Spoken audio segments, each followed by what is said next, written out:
നോക്കിയിട്ട് മക്കളെ ഇതിനകത്ത് ഈ എന്ന സൗണ്ട്, ഈ സൗണ്ട് വരുന്ന ഈ ഫാമിലിയിലുള്ള കുറെ വേർഡ്സുകളാണ് നമ്മൾ പഠിക്കുന്നത് അല്ലേ. അപ്പൊ അതിൽ ലാസ്റ്റ് ആ വേർഡ്സിന്റെ അവസാനം ഈ എൻ വരുന്ന വേർഡ്സുകളുണ്ട്, അതുപോലെ തന്നെ ഈ ടി വരുന്ന വേർഡ്സുകളും ഉണ്ട് കേട്ടോ. ദയാം ശ്രദ്ധിക്ക്, ബുക്ക് നോക്ക്. അതില് ആദ്യം ആ ബോക്സ് കണ്ടോ, ഒരു ബോക്സിനകത്ത് കുറെ ചിത്രങ്ങളും കുറെ വേർഡ്സുകളും വന്നേക്കുന്നത് നിങ്ങൾ കണ്ടോ. അതിനകത്ത് ഫസ്റ്റ് നിങ്ങൾക്ക് ഇഷ്ടമുള്ളത് തന്നെ എന്താണ്? 10. TEN 10. അപ്പൊ അതിനകത്ത് ഈ എന്ന ഈ വരുന്ന അല്ലേ, ഈ എൻ വരുന്ന വേർഡ്സുകളാണ് നമ്മൾ പഠിക്കുന്നത്.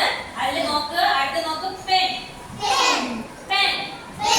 അപ്പൊ ഈ എൻ ഇൻ വരുന്ന വേർഡ്സുകളാണ് 10, പെൻ. അടുത്ത് നോക്ക്, ഡെൻ, മെൻ, ഹെൻ. മനസ്സിലായോ? കുറെ വേർഡ്സുകളുണ്ട്, 3 ലെറ്റേഴ്സ് വേർഡ്സുകളാണ്. ഈ എൻ വരുന്ന വേർഡ്സുകളാണ്. ഫസ്റ്റ് ഓർത്ത് പറഞ്ഞ എല്ലാവരും